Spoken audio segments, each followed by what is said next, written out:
Welcome back, everybody, to the Jacksonville Jaguars franchise here on Madden 21. Today, we've got a huge game upcoming against the 5-7 Tennessee Titans. But before that game, we do have a prospect profile. I always like to look at some of the top players in this year's draft, potentially look at some future Jacksonville Jaguars. Positions we're going to be looking at in this one are offensive linemen and defensive linemen. We've already looked at quarterback, running back, and wide receiver in previous episodes, and we'll look at linebackers and defensive backs before the season's over. So we're going to start the offensive line, and I do want to evaluate what we currently have at these positions. There's a lot to like about our offensive line. We have three guys in Andrew Norwell, Brandon Linder, and Jawan Taylor, who all are on multi-year contracts. But the big player I want to talk about on our offensive line is Cam Robinson, because he is a question mark. Robinson has played quite well this season, I've got to say, in a contract year. However, as they always say, availability is the best ability. Cam Robinson suffered multiple injuries this season. He likely won't be returning this year, so he's only played 9 games, and with an impending contract, I'm not sure if I'm going to bring him back. So offensive line could be a position we do look at this offseason. The first player we're going to talk about is the top left tackle in this year's class. From Ohio State, Bentley Vondervelsen. He is a Germany native. That's where he gets the name from, I guess. Vondervelsen is probably the best pass blocker in this draft. And this is a guy who you can plug and play at left tackle day one. You can trust him as your blind side. He'll keep quarterbacks upright. He has a very high floor, and I think worst case, he'll just be a solid starter in the NFL. He is not a polished run blocker, nor is he a phenomenal athlete. However, I do think the rest of his game is pretty much solidified. So if he can become better on the ground game, then he'll be one of the top tackles in the NFL in no time, in my opinion. One of the more interesting offensive linemen is North Carolina State's Kleb Manuko. Manuko is a very weird prospect, and I'm kind of torn on him because there are some things he does really well and some things he does really poorly. In pass protection, he is awesome. He is not allowed a sack this season and is phenomenal at that right tackle position. He's an absolute mauler. He can bench probably 35 to 40 reps. I think that'll probably be his bench press number at the combine. However, he is not a good run blocker. He is not a phenomenal athlete. So there are some major concerns with Kleb Monaco, but if he can develop past those concerns, I think he'll be really good. Let's look at our Westlake Hornets real quick. They got a few linemen we're going to look at today, including left tackle Josh McClelland. McClelland is a very interesting case because he played center in high school, was converted to left tackle once he got to college, and he has been fairly good there. He's a very versatile lineman who can play all 5 positions. However, he is small, 6'1", 297, does not have particularly long arms. The size is concerning. It wasn't a huge issue in college, but once we get to the pros with bigger, faster, stronger, more athletic defensive linemen, it could be a concern.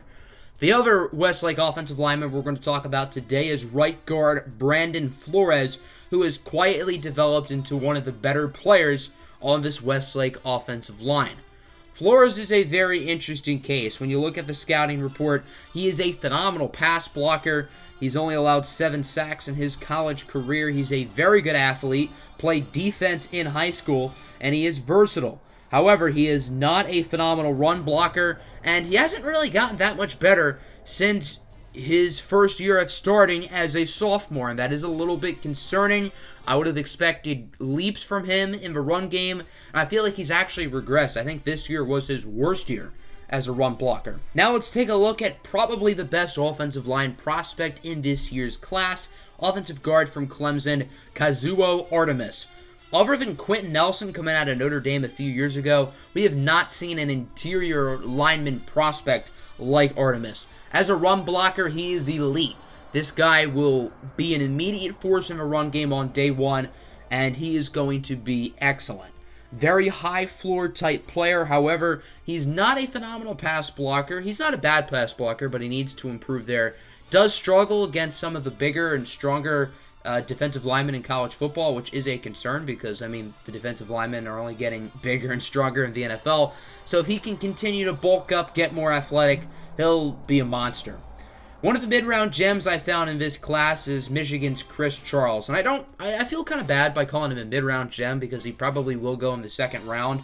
But one of the better non-day one prospects in this draft class. Charles has elite feet work and hand work as well. I know that's not really a word. He's a phenomenal run blocker as well, but as a pass blocker, he is still fairly raw. If he can develop as a pass blocker, I think he'll be really good. Not sure if he's going to be a day one starter, but I think if you develop him, he's going to be phenomenal. So that is the final offensive lineman we're going to look at. Now let's take a look at the D-line. We have two really solid edge rushers in Josh Allen and K'Lavon Chaisson. Allen is going to be a Jaguar for a very, very long time. I'm not worried about him. Chaisson has kind of had a slow start to the season, so I did want to look at some edge rushers in this class. And then on the interior, I do think we kind of have a hole there. Not a whole lot going for us. We do got some young guys like Taven Bryan, Devon Hamilton, who have played fine this year, but definitely going to be looking at defensive tackle. Unfortunately, there were not a ton of mid-round gems on the defensive line, so we mainly are going to be looking at some of the projected first-rounders along the D-line. Let's start with Louisville's Barnum Tokolo at the defensive tackle position. This is a phenomenal player, excellent against the run. This is a guy who's been double-teamed since his freshman year, and he creates opportunities for the other defenders to make plays. But with that being said, Tokolo is also a really good pass rusher. 25 sacks in the 2+ years at Louisville. This guy can get to the quarterback, is super well-rounded, and I don't know how he's projected to go in the late first round. If Jacksonville has a chance to get him with either of their first-round picks, if I'm the Jags, I pounce on it. Let's go back to Burmester, Utah. Look at the Westlake Hornets as we've got Octavius October. Octavius has been a starter since his true freshman year and has been quite productive, especially in the run. He's a really, really good run stopper, and I think he'll be a valuable asset to your defense day one in the NFL. He's an absolute mauler, super strong, super powerful, and he does have good size and length. Pass rushing wise, he's not bad. 15 sacks so far in his collegiate career. That's not terrible, but he's not an elite pass rusher. He'll never be versatile or quick enough to become an edge rusher, but I think as a run stopper, he'll be really, really good. So probably a guy who's going to go in the middle of the first round. Let's take a look at another interior defensive lineman wearing number 1 for his Illinois Fighting Illini, and that is Austin Cotter. Cotter as well is a very good run stopper. This is a guy who you can plug in the middle of your defense, and he's going to be great stopping the run right off the bat. Cotter's also a pretty good pass rusher. He doesn't put up ridiculous sack numbers, but he gets to the backfield when it comes to QB hits and QB hurries.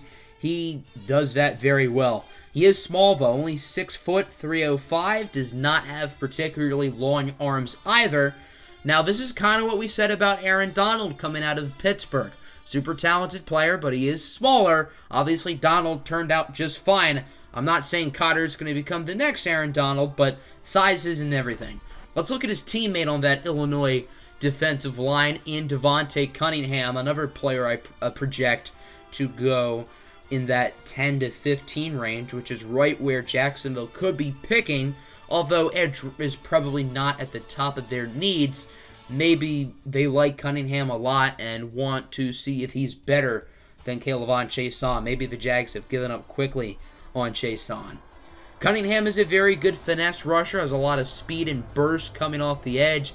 I think he could be a really, really good pass rusher for an NFL team. The next guy we're going to look at comes from the University of Alabama. The final prospect we're going to look at in today's episode is Julian Richardson.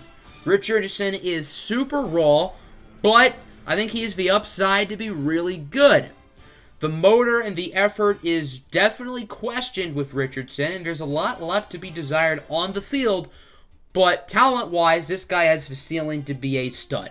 He's only 20 years old. He's a well-rounded pass rusher. I don't think he's going to be a guy who contributes super early on in the NFL, but if you can develop him, you're going to get a really, really good player for years to come.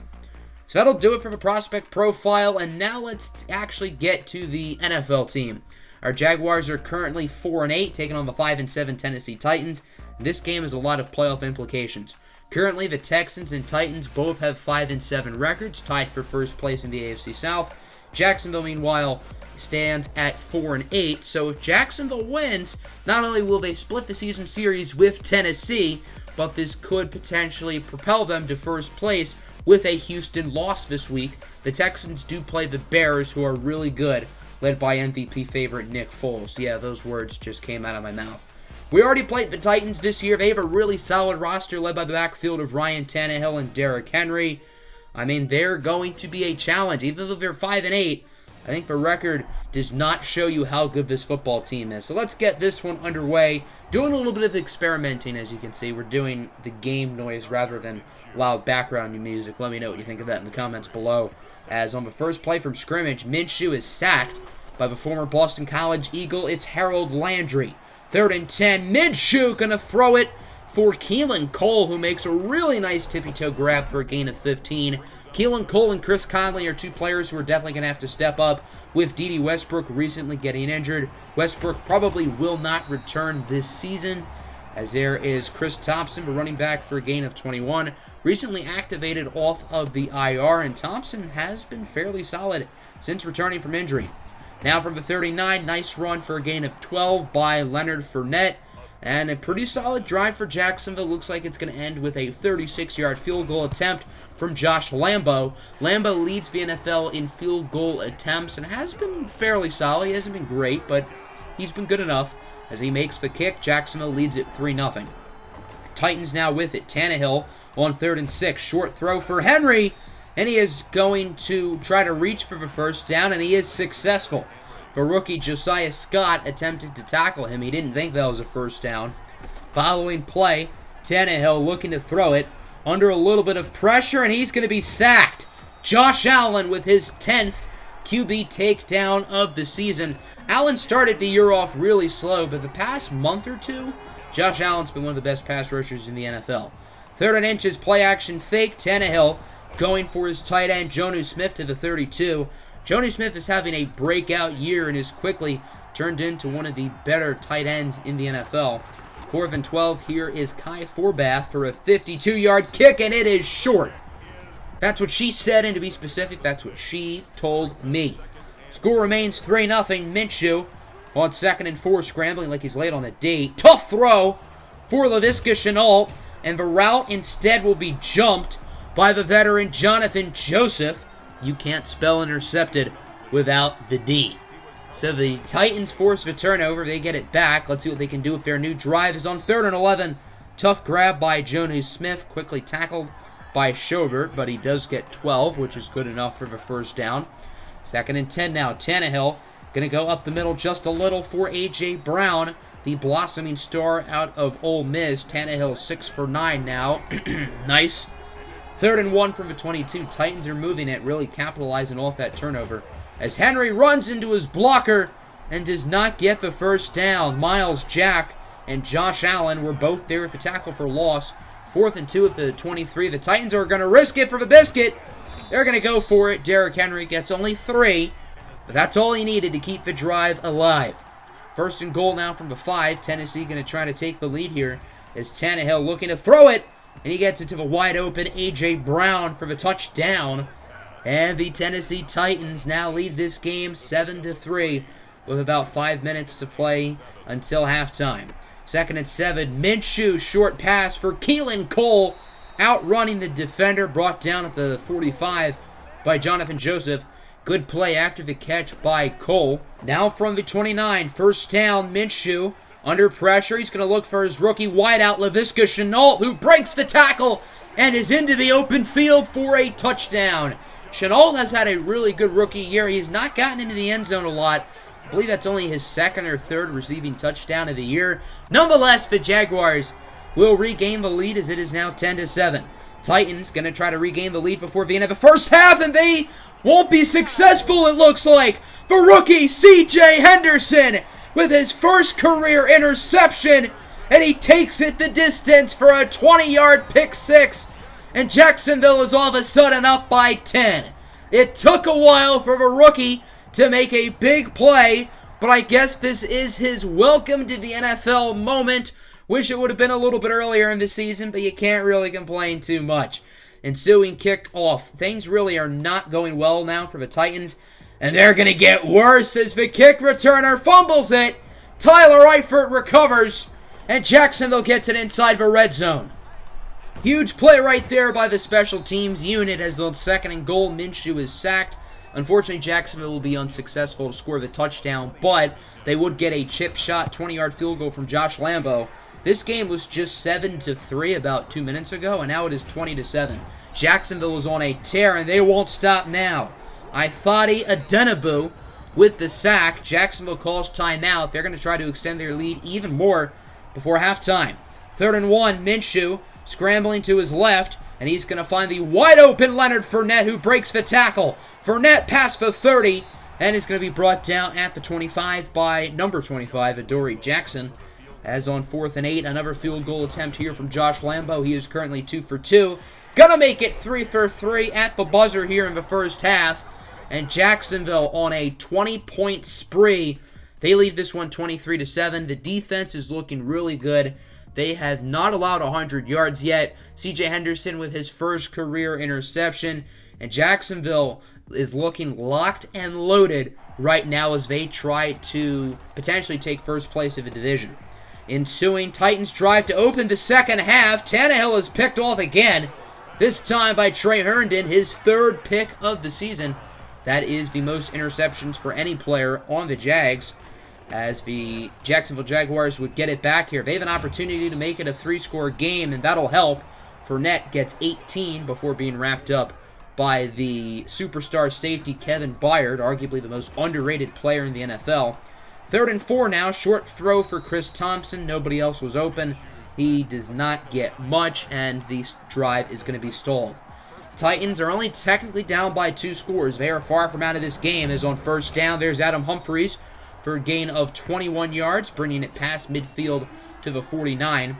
Now from the 24, it's 3rd and inches. Handoff of a big fella, Derrick Henry, who absolutely obliterates the defender, and that'll be a touchdown for Henry. He's been somewhat quiet today, but there's Derrick Henry's first big play of the game. Titans going to try to make it a 1-possession game here at the 2-point attempt, and they're unsuccessful. Schobert with the sack, so it will remain a double-digit deficit, 23-13, with a little bit under 3 minutes to play in the 3rd quarter. As Minshew on 3rd and 11, excellent throw on the run. Probably could have scrambled for the 1st down, but instead we'll get it to DJ Chark for a gain of 21. Couple plays later here, 2nd and 10 from the 42. Minshew under a ton of pressure, and the ball's loose. That's Harold Landry with the strip sack, and it's picked up by Jack Crawford. And the Titans now with a massive turnover as they try to claw back into this football game. Huge shift in momentum right there. Very quick sack here on 1st down. That's Timmy Jernigan bringing down Tannehill for a loss of 5. 3rd and 15 now. Tannehill looking to throw it. He's going to go for the check down for Henry. And he actually drops the pass, so that'll force the field goal unit to come out. 50-yard attempt here for Forbath, and it is once again short. That actually goes off the crossbar, no good, and it will remain a 2-score game. Feels like both of these teams are almost trying to lose this one at this point.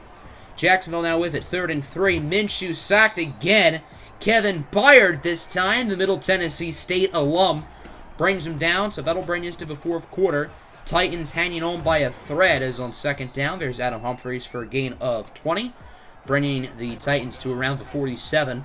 Now from the 18, Tennessee's moving it slowly but surely as they try to make it a 1-possession game. Tannehill gets it to Jonnu Smith, who is wrapped up at the 5-yard line by Quincy Williams. Williams has been fairly quiet these past couple weeks. Really started the season off well, haven't called his name as much. And then on 1st and goal, Corey Davis, the former top 5 pick, with the touchdown. And Tennessee is only down by 3. This has turned into a very interesting game. 3rd and 8, Minshew, nowhere to go with it. And that's Harold Landry with the QB hit. Landry has been an absolute machine today for the Titans as they have the chance to drive down the field and try to take the lead. 1st down, there is Derrick Henry to the 43-yard line. Jacksonville, by the way, has not scored yet here in the second half. Tennessee is outscoring them 17-0 right now. As on first down, it's Ifeadi Adenabu with his second sack of the game. Ever since being acquired from the Vikings at the trade deadline, Ifeadi Adenabu has been one of the best players on this defense. His contract is up at the end of the season. I would be very surprised if Jacksonville doesn't re-sign him. 2nd and 22, deep ball for Humphries, incomplete, but we got a flag. Pass interference on Josiah Scott. Automatic first down for the Titans. Jacksonville wanted to see what the young corners can do. Guys like Perry Nickerson and Josiah Scott got more playing time today. Neither of them were too great. As 3rd and 1 from the 41. Huge sack right there by Josh Allen. His second of the game. As we got a timeout, Tennessee needs to call up the right play as they're going for it here on 4th and 14. Gutsy play call here as Tannehill's pass is off the mark. Trying to get it, it looked like, to Corey Davis. So now the Jaguars can choose some clock and end this game once and for all. Minshew, by the way, only has 26 passing yards in this second half. The Titans' defense has been awesome here in the 3rd and 4th quarters. As on 3rd and 10, Chark was wide open. Minshew tried to get it to him, but was unable to throw it quick enough. Jayon Brown with the hit. So the Titans have it with 1:14 left to go with a chance to tie or win. But the problem is they have no timeouts. They have it at the 3. Well, that'll get him out of safety zone as Jonnu Smith gets around 13. Now from the 28, it's Humphries with a good gain of about 18 yards, but the clock is still ticking. Now around 10 seconds to go. Derrick Henry with the catch, and he does not go out of bounds for whatever reason. Awful clock management there, not necessarily by the Titans, but by Derrick Henry individually, and that play alone could have costed them this game as Jacksonville wins a nail-biter. 23-20 is your final score. Tennessee outgained them by like 100 yards as the Jaguars' offense did nothing in the second half. I mean, Jacksonville's offense, once halftime approached, was atrocious. Gardner Minshew completed, 4 passes, did that graphic say? I mean, we really should have lost this game, to be honest, if it weren't for a few lucky turnovers. Jonnu Smith was awesome for the Titans. He had 11 catches. Derrick Henry with 9 catches. I don't know why, but running backs always have such big impacts in the pass game against our defense. I don't know how they always get open. I guess Jacksonville needs to do a better job of game planning for some of these running backs. The defense, in my opinion, played well. We forced 2 turnovers, 1 actually on defense, 1 on special teams. 5 sacks today, 2 for Allen and Adenabu, 1 for Timmy Jernigan. Obviously, the C.J. Henderson pick 6, which has so far been his shining moment of his career. The Texans ended up losing to the Bears, which means we are tied for first in the division. I didn't think I'd be saying that entering Week 15. We split the season series with the Titans and Texans, so after that, the tiebreakers get wonky. Unfortunately, there's only one problem. Our next 2 games are against the Ravens and the Bears, who have combined records of 22-5. They are 2 of the best teams in the NFL, so it's going to be very challenging for us to make the postseason still. Hope you all enjoyed the episode. Make sure to hit the like button and subscribe. And as always, have a good one. Stay safe. Peace.